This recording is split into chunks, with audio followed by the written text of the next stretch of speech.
What really happened with your host, Mike Rivero.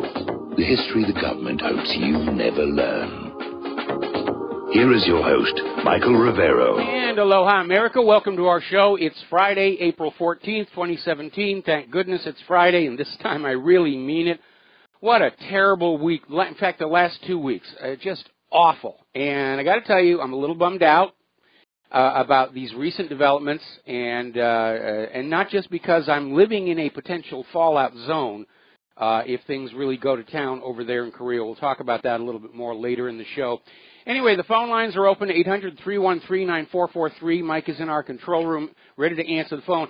And I aired yesterday saying that the lovely lady Claire would be with us in our third hour. She will not, unfortunately. It slipped my mind. This is Good Friday, and Claire has responsibilities at her church, so she's unable to join us on the air today, but she'll be back next week. All righty, let's get on into it here. Right after Donald Trump sent those cruise missiles into Syria on the basis of a hoax or a lie or to be the most generous and forgiving, inaccurate information, he came out with a statement that our Syria policy had not changed. We were not making war on Syria. And now, of course, we're hearing that Trump may send 50,000 troops to Syria. And they're escalating. They're escalating. And this, sooner or later, is going to bring us into direct conflict with the Russians. And maybe that's the goal. It does look like they don't want a new Cold War. They want an actual, honest, slugfest world war because they think it's going to make everything all better. It's going to somehow make the economy better, which is a lie. It only makes the economy better for those who are manufacturing weapons or who are in the military or invested in the companies that make the weapons. Those are the only, and of course the bankers. The bankers always make out on a war. Doesn't even matter to them which side wins or loses. For everybody else, it means another century of unpayable debt slavery. Now, everyone is talking about this little document, the little précis that the White House put on out, saying this was the proof that Assad gassed his own people. And of course, a précis is not proof, especially in this case where it's simply a list of allegations. And the documentation that would supposedly prove that the accuracy of these allegations is being withheld because it's classified. It would, reveal methods and sources. You just take our word for it. We're the government. We would never lie to you. And we've heard that so many times before. Nobody's buying that one at this particular point. And I think one of the reasons we're seeing this rush to escalate all of these wars is the government is realizing they have lost the trust, faith, belief of the American people. And opposition, not just to Trump, not just to the war, but to the entire government is rapidly, rapidly building in this country. Now, Russia is out there claiming that there is a growing body of evidence that the Syria sarin gas attack was staged. And they are asking why a weapons watchdog did not bother going to the site to conduct their own investigation. It was like, boom, oh, Assad did it, we don't need to bother double-checking that. And Russia says it's unacceptable to try and analyze events from a distance, especially when there's obvious signs of fraud, like that video showing the dead girl and the camera moves past her, and then the camera moves back, and she's opened her eyes to make sure the camera's gone. I don't think she's dead. The White House is now saying that Russia's just trying to cover up for Assad. They're covering up for his awful, dastardly chemical attack. The accusations are getting more and more hysterical, more and more outrageous. If it wasn't so dangerous, I'd be saying the accusations are getting downright silly. It would be laughable if this was a movie or a TV show, but this is real life. Now, again, going on back to this MIT specialist, Dr. Theodore Postel, is basically saying it is he's found what he says is the smoking gun. Because one of the few photos released claiming to show an exploded Syrian chemical weapon, it shows a piece of wreckage in a crater, but it's very obvious that the explosion that made the crater happened outside whatever this debris is.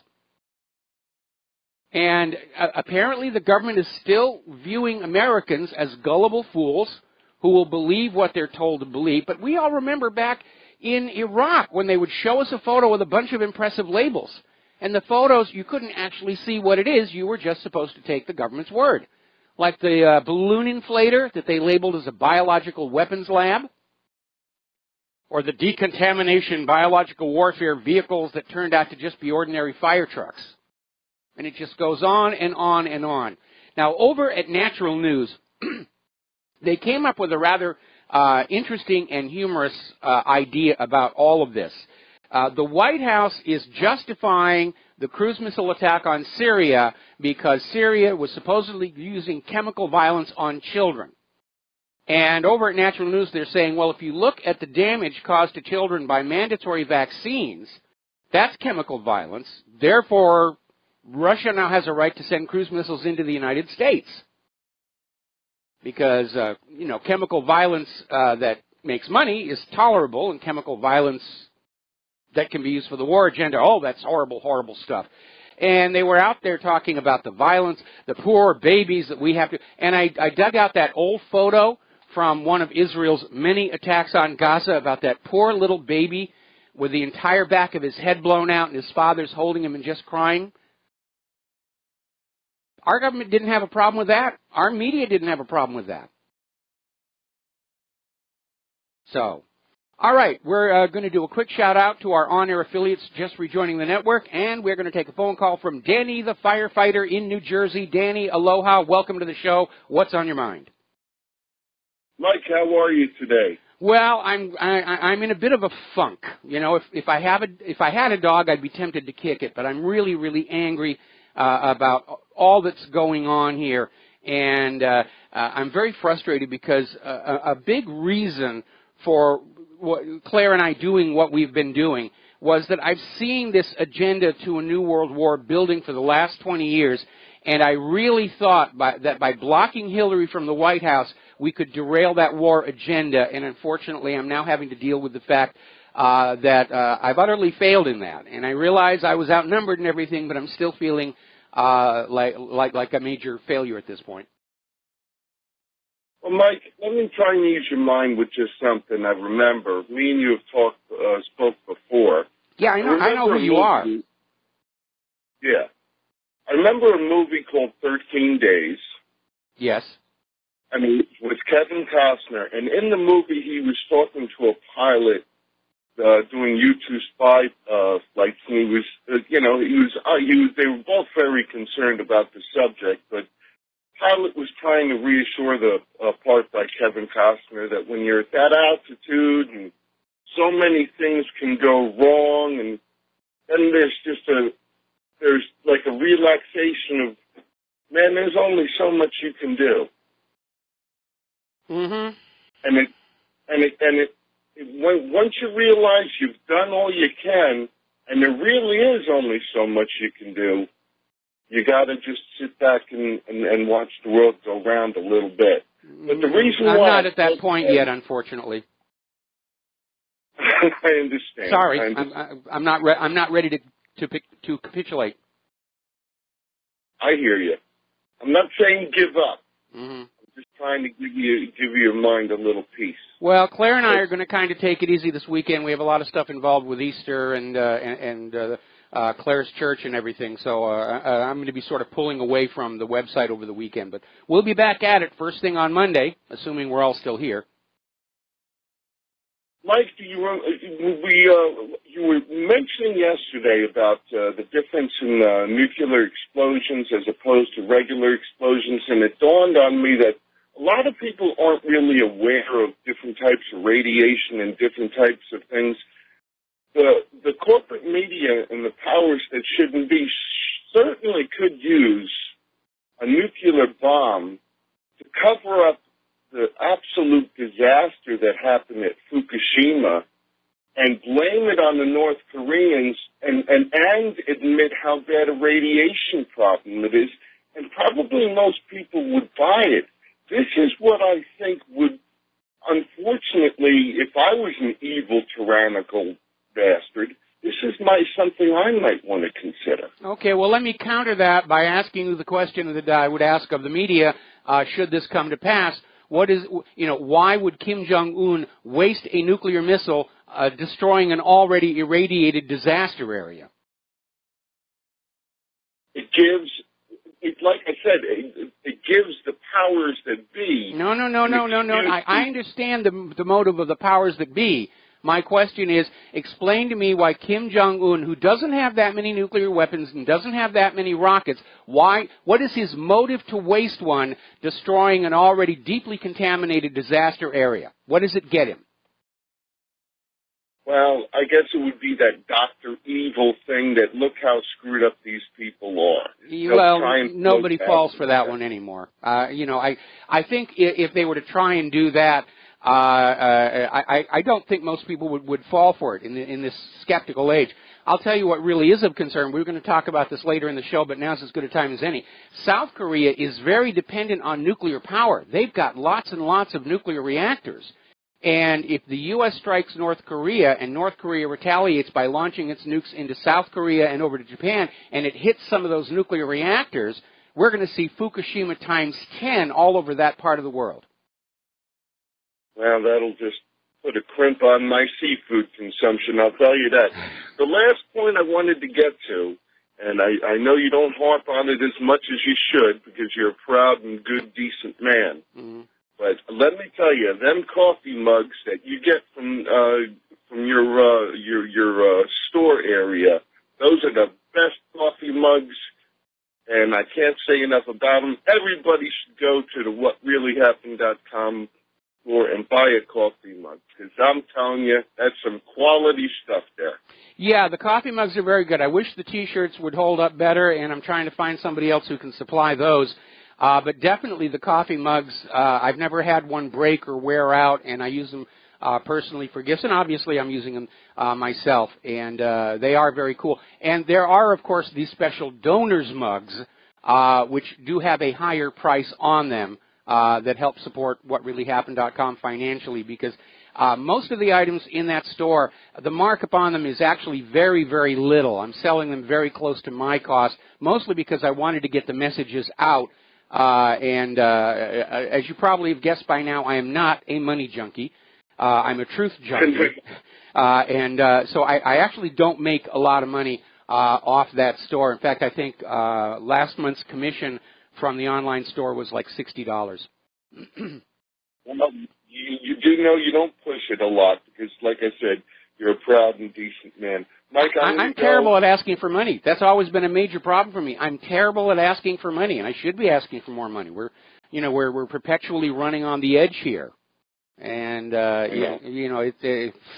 it's hard for me to do. It's just the way I was raised. Well, then let me put the plug out there for you. Well, please help support it, because we need to hear your voice, Mike. There's so little truth out there. We need it, and we need it like a point of light. Well, thank you very much for those words. I'm actually starting to feel better already from when I started the show. Anything else, Danny? Mike, that's it. I'm going to listen, and you have a great weekend. Give Claire my best. Well, I certainly will. By the way, I still have that patch that you gave me, and one of our advertisers sells leather jackets, and he's going to send me a jacket, and I'm going to load it up with patches like the pilot's jackets, all the missions I worked on at NASA, and I'm going to put your patch on there as well. So just wanted to let you know I still have it. I didn't throw it away. I treasure it, and I'm going to give it a place of honor. Danny, thanks an awful lot for the phone call, and we're going to switch over to Steve in California. Aloha, Steve. Welcome to the show. What's on your mind? Well, I'm very unhappy also with this idea of between 10 and 50,000 boots on the ground, and that is an act of war. And like I said a couple of days ago to you, surrounding countries and Syria need to file charges if that happens. They should have been filed in charges already for the last attack, which was an act of war because they were not threatened in any way, the United States, and were not attacked. I would be, I'm very disappointed in this man I voted into office, and it was, we didn't have much of a choice. You admit that. I do. But I would be on board now, because if he's screwing up this bad in the first 100 days, I just am very fearful by the 4 years in his term, we're going to be in serious, serious trouble. And I would be on full board right now to say impeach this man. If he does this, impeach him and put Pence in there No, because it is not just Donald Trump. What Donald Trump's sudden reversal on all of his policies under pressure from the neocon advisors is telling us this is really a problem with the system itself. It's not Donald Trump. Wasn't even really Hillary Clinton. It is this political system that has mutated out of the original plan for the United States of America. And the original plan for the United States limited power, limited authority, tried to keep power diffused, and it is turned around to where our current system encourages graft, corruption, deception, and constant war. It's the government itself that has become the enemy of the American people. And I think after the hard-fought election last year of getting Trump in there ahead of known war hawk Hillary, only to see ourselves hovering at the edge of World War III again, is going to tell us that changing the president isn't going to change anything. If Pence goes in there, the war party will march on unmolested. We're either going to get stuck with a war, which this nation will lose, or if we're lucky, we will see something happen that causes the federal government to collapse the way the former Soviet Union did. Well, no, I agree with that. I agree. The system is corrupt, but the buck stops with him. He needs to be a stand-up guy. Whether he puts an army of people around him to just keep him safe, he needs to say, I'm going to call this out. Open up this bag. Open it up. Let the rats out. Expose what's really going on. If we have a chance of surviving, Michael, we have to expose these people. And then we can maybe rebuild and build this country back up. But if he just goes along to get along and the next president does the same, we will always be faced with this problem of a government, a shadow government that runs the intelligence and does everything. Yes. We need to expose it now. Open it up. Well, that's what I've been trying to do for the last 23 years now. And we've made tremendous progress. The fact of the matter is that the viewership of the corporate media, readership is in decline. More and more people are coming over to the independent media, which is why we're now under attack. They're trying to find ways to defund us, cut off our ad revenues, and all that other kind of nonsense. And so it really is a battle for the minds of America. We have the initiative because, for the most part, they didn't think we were actually going to ever have any chance of success. And again, it goes back to another one of those mugs at the online store. The fastest way to bring down a dictatorship is to force them to act like one where everybody can see it, and that's what's happening right now. Well, Michael, you're on target. Keep dropping those truth bombs because you're making an impact. You really are. I appreciate you. All right, thanks an awful lot. We're going to switch over to Dustin in New Jersey. Aloha. Welcome to the show. What's on your mind? Hi, Mike. Hey, does it make me a sociopath to enjoy dropping the czar bomb on Washington, D.C., New York, and LA? I don't know. I think it makes you kind of as reckless as Donald Trump. I mean, that thing was a monster, and I don't know that Russia built more than the one test article, and they were so scared of it, they only dialed it up to half power for the one test they did with it. Its design yield was 100 megatons. And they set the speedometer back to 50, and it still left a huge scar in the earth, which you can still see in Google Earth. I think it was a technology demonstrator that they could make bombs that powerful, but there's almost no point to it. If you're targeting a city, just 1 or 2 megatons is enough. You don't really need a 100 megaton bomb. So Arnold Schwarzenegger couldn't carry it on his back, huh? Yeah, really.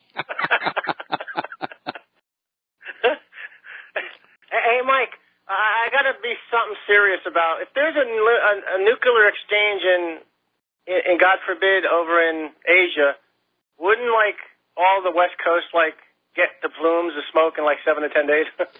Yeah, that's the problem. In fact, one of the articles we're going to be talking about in a little bit, they're already starting to analyze the current wind patterns to see where the fallout would go. Dustin, I'm going to let you go. We're going to take a commercial break. When we come on back, I'm going to explain. Well, I'm going to take one more phone call, then we're going to get back into the news. We'll be right back. Aloha, America. Welcome back to the show. And, okay, all you dog owners, I was joking when I said kick a dog. I actually love dogs. It was a joke. Stop sending in the hate mails. All right, we're going to take one more phone call, then we're going to close the lines for a while so I can get back to the news here. Mike in Kentucky, aloha, welcome to the show. What's on your mind? I'm so not surprised at that. People are more worried about a joke about animals than they are about gassing people or something. It's kind of sad, the anthropomorphic animal lovers that putting human qualities on animals is just rampant, and it's not really fair to the animal. Well, I don't know. My last dog was more human than most humans I know. Well, from your perspective, what human might be, I'm sure that's probably true, but there's a lot of humans that are very inhumane. You're talking about money, though, and I think, I'm with you on that. The cultural issues that we have for a lot of us here in America, we weren't raised to be money grabbers or seeking after a lot of material wealth, but we have to, I guess. And I recently heard, and I can't find an attribute for it, but the saying seems to apply, by their fruits ye shall know them, and they certainly seem to teach that. But I just recently heard that there's an operating, modus operandi or a motto they have is money is more important than morals when it comes to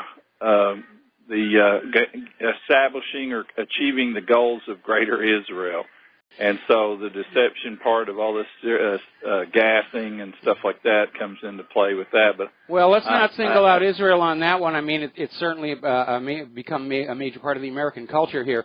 I've said it many times before that this lust for these pieces of paper with colored ink has eroded away the best qualities of what it used to be an American.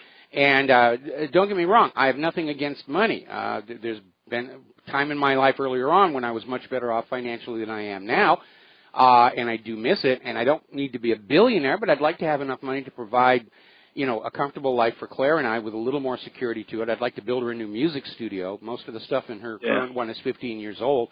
I'd like to support her in the lifestyle to which I'd like her to become accustomed. But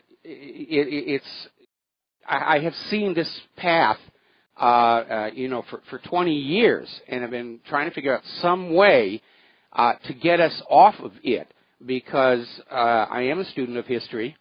I've lived long enough to see a lot of it myself, and I see this ending as a disaster for the United States, and worse, the ultimate motivators behind these wars, the bankers, don't care if the United States loses.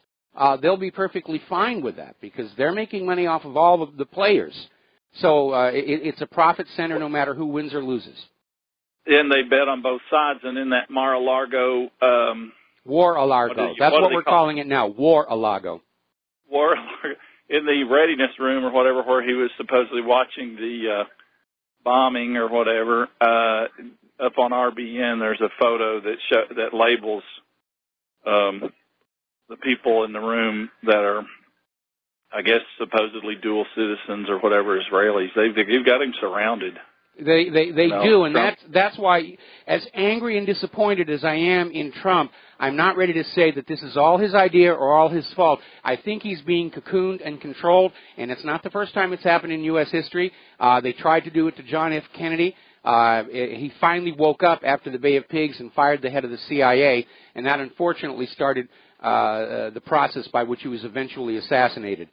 So I noted Scott Paley was stumbling and bumbling when he jumped in for the live cut-in. I don't think Trump was allowed to go live with the announcement that he had done that attack. I don't think they trusted him to be live. Well, after he said that they'd sent cruise missiles into Iraq, they probably figured he'd had one too many wines. Wait a minute, supposedly he doesn't drink, right? Maybe he should start.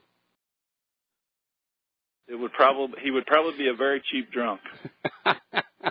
He can afford to be a very expensive drunk. It couldn't hurt. Let's all send the White House a bottle of scotch. All right, we got to take another break for commercials. Mike, thank you for the call. We're going to close the phone lines for a while. I've got a lot of news to get through. We'll be right back. We'll open the phone lines later.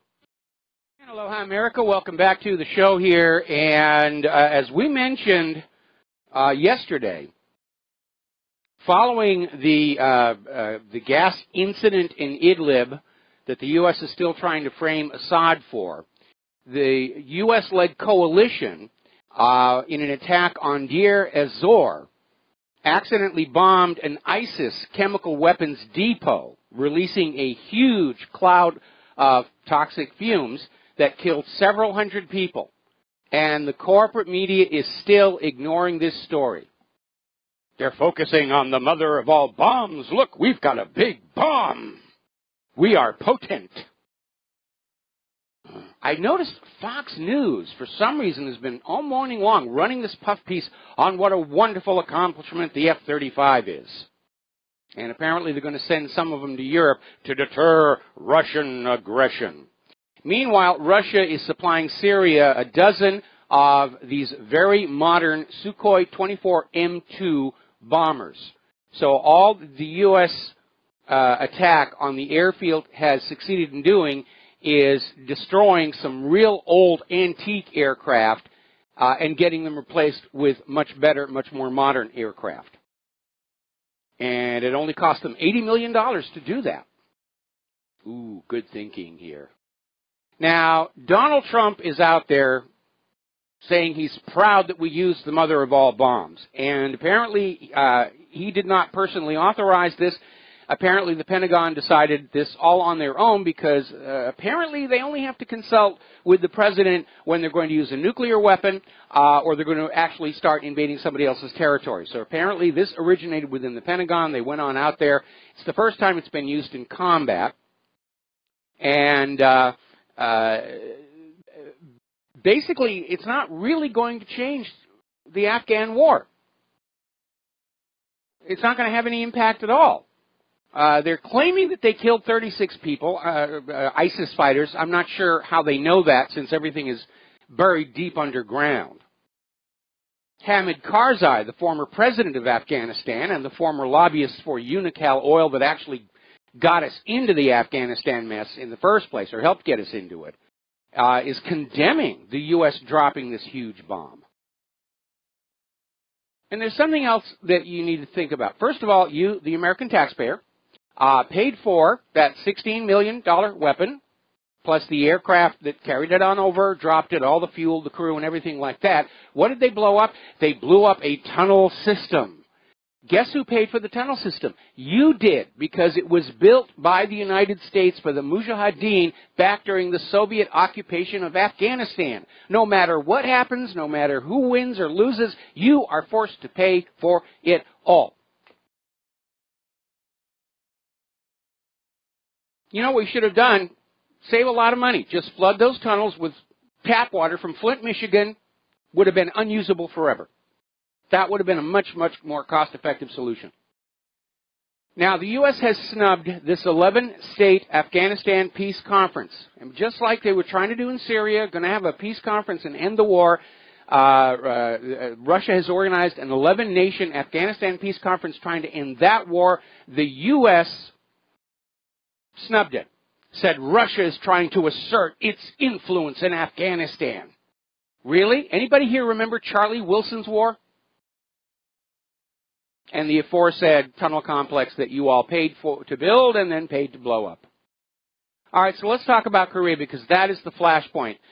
That could happen imminently, and it is spiraling out of control. Now, the original comment was that the U.S. would launch an attack if North Korea carried out a nuclear test, which was scheduled for Saturday morning, and as a matter of fact, it's already 5:30 in the morning Saturday in Korea right now. So we're talking like any second. But it gets a little dicier here because according to an article over in Zero Hedge, they're quoting NBC is reporting multiple senior U.S. intelligence officials are now saying that they may just go ahead and attack North Korea before they can conduct the test. So even if North Korea blinks, even if they back off, even if they cancel having the test, the U.S. is going to attack anyway. Now, a very alarming development is that right now both China and Russia have suspended commercial flights into North Korea. That is usually an indicator that something very, very major is about to happen and very, very soon. North Korea is still maintaining its tough talk, saying we will go to war if they choose, and warning Trump not to provoke Pyongyang. So we have these two headstrong, out-of-control leaders, both acting like children and getting into a fist fight with each other. And it's one thing to see children fighting over a sandbox with each other, but we're talking about two world leaders of two nuclear nations. So no Easter baskets for either one of you. I am just ashamed of the both of you for not being able to work together peacefully on any of this stuff here. North Korea is vowing to launch their preemptive strike in case of any U.S. provocation, which I assume an unprovoked attack by the United States without North Korea having a nuclear test or anything else would probably qualify as that. Now, as we move a little closer into this, I want to remind everybody of an incident that happened a few years ago involving the sinking of a South Korean ship called the Cheosan. And immediately, as soon as the ship sank, it was sunk by a torpedo from a North Korean submarine. The North Korean submarine just snuck into the middle of this battle group and sank this South Korean ship. What a terrible thing for them to do. We should go to war. We should go to war. And they were out there screaming it was all North Korea. It was all North Korea. And they dredged up the remains of a torpedo from underneath where the ship had gone down. And they put it on display and said, see, this is a North Korean torpedo, and here is the blueprint of the torpedo North Korea uses. And expert analysts looked at the wreckage and the blueprints and said, these are not the same weapon. In fact, the weapon that was dredged up from where the Cheosan was sunk appears to be a German torpedo that's manufactured for export and is used by a lot of different countries, except North Korea, which makes its own. So they've tried to use a false flag to invade North Korea before. There's no reason to think that they're not going to do it again. Now, there's one possible scenario. Over the last couple of days, the U.S. Navy's been running this heavy anti-submarine exercise off the coast of California, while the media's been making a big deal about the claim that nobody knows where many of North Korea's submarines happen to be right now, including the one that can launch missiles. So one way they could get the war going is a U.S. submarine near California fires off a missile toward the land, and the missile is heroically shot down by an Aegis ship and declared as a failed attack by North Korea. And we're sorry, the wreckage from the North Korea missile is too deep to find. Just take our word for it. Obviously, it would have to be North Korea. Nobody else hates us enough to try an attack like that. And the war is off and running. And that's not the only possible scenario. They could fire off a missile toward Japan and heroically shoot it down and say North Korea was attacking Japan. Now, despite all the tough talk, North Korea does not want a war. This is all coming from the U.S. side. What North Korea's tough talk is signaling is that if the U.S. does invade, North Korea will fight back. And they took a hideous pounding in the First Korean War. And I would like to point out to everybody, especially all you pro-military war hawks who are listening to this show, and I think there's, 3 of you, the United States did not win the First Korean War. It just dragged on and on and on and officially never ended.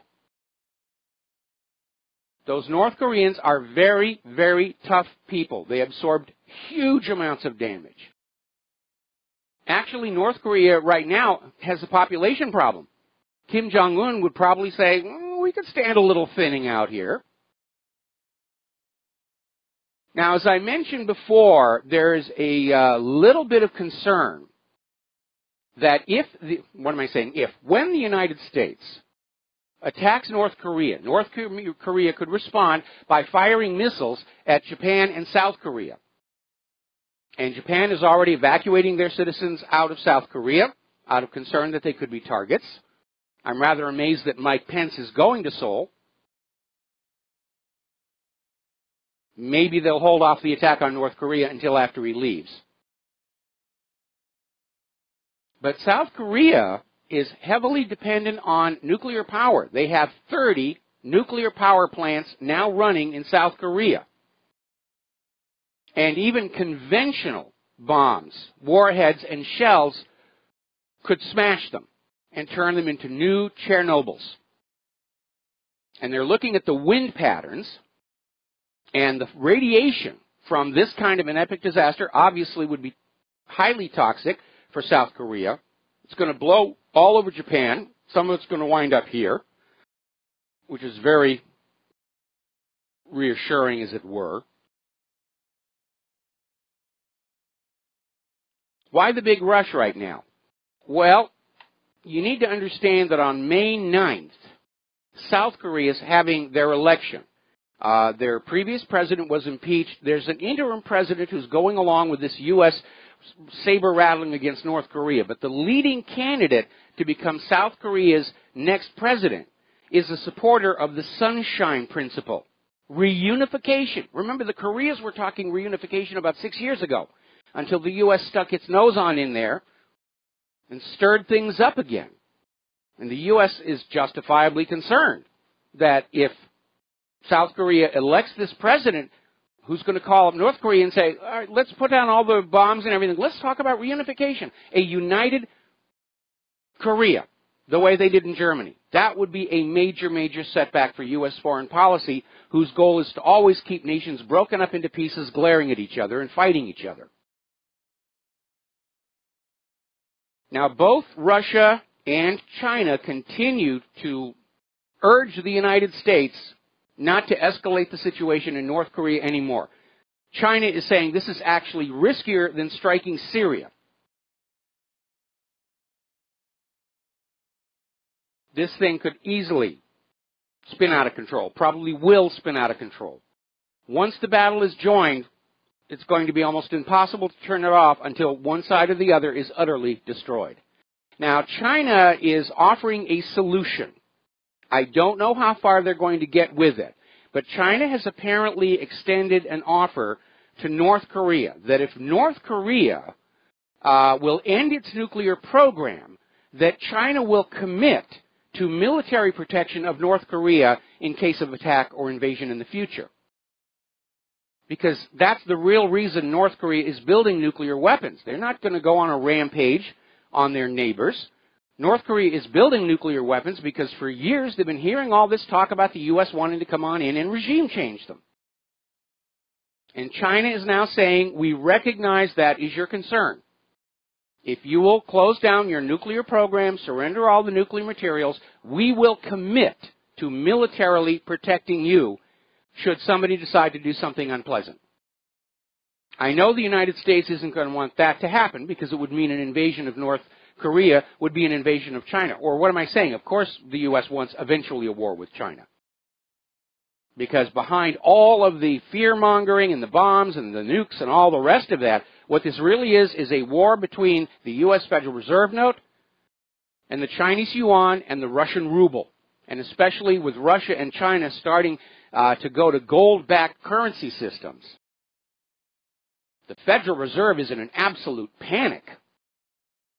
They dare not let that happen. The private central bankers can't stand any nations that have their own currency, value-based. The private central banks want a world in which we are all forced to borrow all money we use at interest from them. Even though it's just made-up money. It's fairy tale money. There's nothing to it. It's paper and ink. It's numbers in a computer. There's nothing behind it. Now, they're really ramping up the booga-booga on all this North Korea stuff. Japan is now saying they're concerned that North Korea may have missiles loaded with sarin gas. As long as sarin gas is making headlines, let's use it for the booga-booga propaganda. North Korea may have Ebola. North Korea may have a Death Star. North Korea may have bombs full of the chewing gum they pried off the bottom of theater seats. Who knows what they're going to say next? The lies are just getting more and more fantastical and hysterical.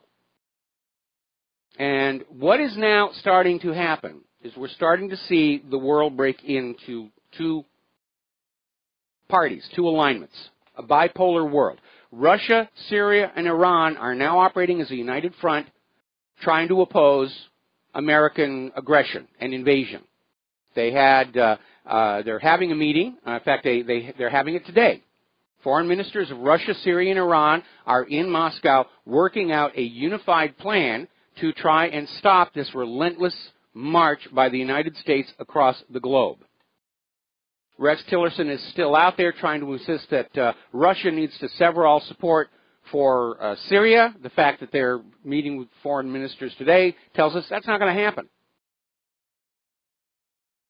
Because Russia understands they're ultimately the target. When the U.S. picks up all these other smaller countries, and they're all U.S. assets and support U.S. bases, that will be when the U.S. will move on Russia and China. And by the way, if the U.S. does go ahead and attack North Korea, China might very well join that alliance with Russia, Syria, and Iran. I have to tell you, they're not thinking clearly in Washington, D.C. They just have a bunch of advisors and war hawks saying, oh, it's going to be great. We've got John McCain out there saying, Russia must be destroyed. Russia must be destroyed. He's frothing at the mouth. And just to add insult to injury, the U.S. is sending more troops to Somalia. You're wondering, what is all this stuff about Somalia and the rest of it? Well, look at a map of oil fields. Somalia has huge untapped oil reserves. How dare they build their country over our oil? Of course we have to invade them.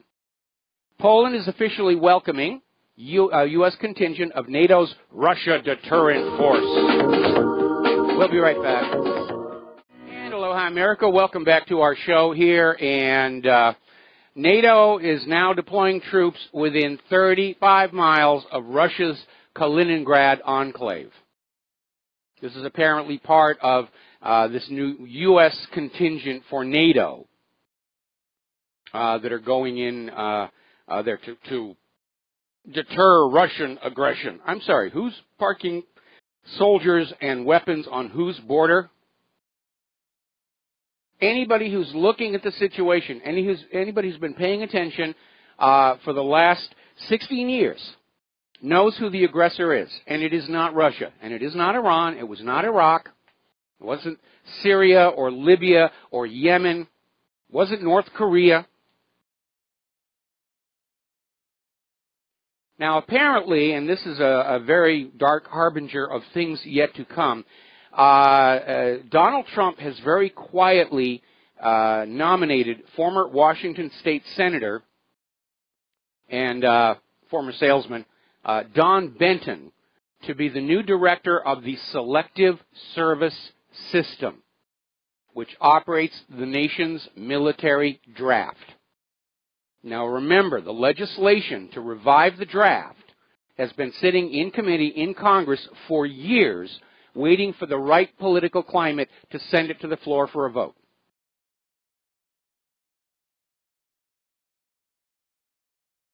That's how serious this is getting. They're already prepared to come and take away your children and send them off to be killed and crippled to make a bunch of really rich people richer than they already are. That's where we are right now. Now, despite the corporate media's assurances that everybody is supporting Donald Trump and what he's doing, all the polls on the independent media website are showing that support for Trump has absolutely plummeted. The only polls that are showing Donald Trump's approval rating going up are the same polls that were showing us Hillary Clinton was going to win in a landslide last year. But we're seeing all kinds of articles coming on out from Chuck Baldwin, Donald Trump just another neocon warmonger, saying talk is cheap, and he talked the right stuff during the campaign, and he's doing something else. I mean, Donald Trump is backflipping so much. I think we should enter him in the next Olympics as a gymnast. He'd probably bring home the gold medal. But again, it's not just Donald Trump. He is surrounded by advisors who are pushing him in that direction. He's not showing as much spine as I think he ought to be for a president. But in short, Donald Trump's foreign policy has become everything he said he hated on that campaign trail. Story coming out of the Washington Post Everyone's still making a big deal about the chocolate cake. Oh, the chocolate cake policy and everything. And we're going to take a break. We'll be right back.